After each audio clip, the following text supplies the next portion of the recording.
Well, I think I ought to. I often try to compose my face when I start a video to look friendly or accessible or something like that. I think the appropriate face would be like stunned. I'm stunned by all the stuff, all the memories that are pouring out. I took psychotropic meds for 30 years because I was misdiagnosed as bipolar when I just was intense. Just was intense.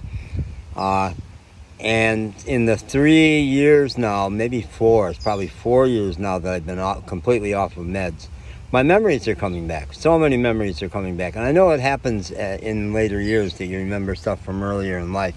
But I think it's just that my brain works so much better now that I'm remembering so much stuff. And today, my puppy got lost for a while, and that just ripped me open emotionally. And all this stuff about love and parenting and relationships is pouring out. I had a very frustrating, tormented 10-year marriage. I had a 10-year period after that was pretty golden. And it would have been from, if we got married in 68 or 69. I think we got married in 69 and stayed married 10 years during the sexual revolution, during all the changes that were going on. And I'm going like, fuck, I got married. Why I got married? And now the world is breaking open and there's all this open sex, and sure didn't happen at our Catholic college. But then I did have 10 years, never promiscuous. It was serial monogamy. But I had some pretty fabulous sex and some pretty fabulous romance. And I'm little by little telling the stories of my old girlfriends. And this one is about Marge. In an earlier tape today, I talked about when Terry, who was 6, my son was 5 or 6, and we were living out in the country in a big old house, beautiful house. And my primary roommate, a couple other roommates shuffled through, but the primary roommate was a woman named Marge, who I don't know why she did not have custody of her 7 kids. I think her husband had money, is probably the story. That he had the better lawyer and he got custody of the kids. Because she sure adored her kids, and they spent a lot of time at our place. And she was working as a bartender, and she was a gym rat. And she was in awesome shape. And we just loved each other. We had so much fun. We really grooved on each other's sense of humor, and we were both parenting. I had my five-year-old with me half time. So we had that in common. And I tell the story in another tape about the time we got high and made stalactites and stalagmites on the ceiling with spaghetti and left it there. So that same night, it was the first time we had gotten high. We did that, and then we slept together. And it was beautiful. It was beautiful lovemaking. And a thing I've reconstructed recently, about a little over 3 years ago, my wonderful new minister at Jubilee in Nashville came out that she was not simply lesbian, but she was bisexual. And what an opener that was for me, because 3 or 4 days later I wrote a post called Imagine My Surprise, stealing from Holly Near's famous lesbian coming out song, Imagine My Surprise That I'm in Love with You. And I came out about the fact that I'm bisexual. Still have never acted on it, but have come close over the last 3 years and have flirted with a few guys in the last 3 years.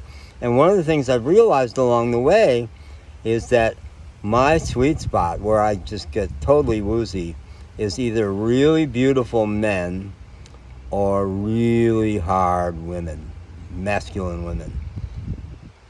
And Marge was rock solid, and her hard body was really a turn on for me. Really a turn on. So we slept together, and my son was, we slept together mostly when my son was not there. He was with me half of each week. But all of 3 times. I think 3 times, and then suddenly she just got odd and just pulled away and never talked. I don't know if I even tried to make her talk about it. I still wasn't great at talking about difficult topics in relationships. we never talked about it, but we just went back to being roommates, and the friendship was never the same. There was something stiff. And finally, I was moving back to Chicago, and the night before I was going to move to Chicago, the U-Haul truck was packed out in the backyard, and she was out working her bartender job, and I wrote her a long note saying, I still love you. I loved you. And I think we both knew it was not a match that was going to be a big romantic thing. We were just too different, And there were just so many ways we were too different. And we were not scripted to be a big couple. But I loved her. I really loved her, and the sex had been gorgeous. And so I wrote her this long note saying, I still love you. Could you, in the morning, or either when you come in from work or in the morning, just come in and we could cuddle for a while and say goodbye and be close again after we'd not been? And in the morning, I found a note from her saying basically, when we slept those 3 times together, I fell in love with you. I fell in love with you. And I couldn't handle it because I knew nothing was going to happen from it. And so I just couldn't deal with it. I pulled back. So to me, what a tragedy. What a tragedy, because it couldn't be the romance story. I ranted in another video about monogamy. This is really the tragedy of all the romantic.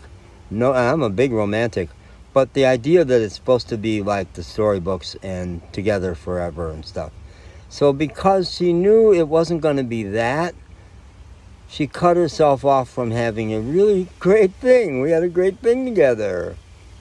And I think it's really sad. I felt enormously sad that day. Like, I hadn't dreamed that was the issue.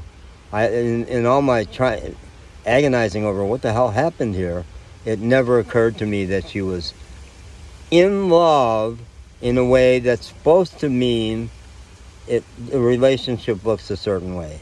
And it couldn't, so she wouldn't let herself have it.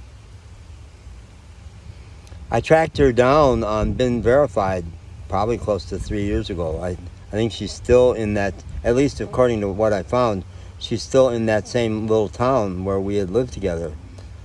And I still have her contact in the phone. And I don't think I ever tried to reach her. I guess, I don't know. It's like, what would he say? I don't know. But I'm wanting to now. I think I may try to call her. I don't know. Just to say, I'm all about affirmations. I want to help people see how fabulous they really are. And I want to do that. I want to tell her how fabulous she was, and I bet still is. Her heart, she had a wonderful heart. She adored her kids. She adored my son. She was so fresh and real and gritty and working class. Which is big for me because the working class tend to be free of pretensions. Marge, I'll send this to you. That's it. That's the ticket. I'm going to send this video to you. And be a little love letter to Marge, who we're not saying her last name here. And what a great girl. And I hope you've had a lot of love in your life. I hope you have. I haven't. That 30 years of believing that I had a mental illness, I felt like such damaged goods that I stayed out of relationships mostly. And since then, life is teaching me the way of Tantra, the way of harnessing the sexual energy and not doing it. And especially teaching me not to try to have sex with someone where it's not really what they want or not really what they need. I've been dancing a lot to Shakira's song, Illegal.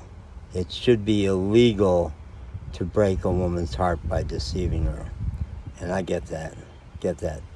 Don't offer something you can't deliver. So I'm kind of stuck with I can only have partners who would be okay with me not being monogamous. And that limits the pool. But not so much, really. Not necessarily so much. Okay, bye.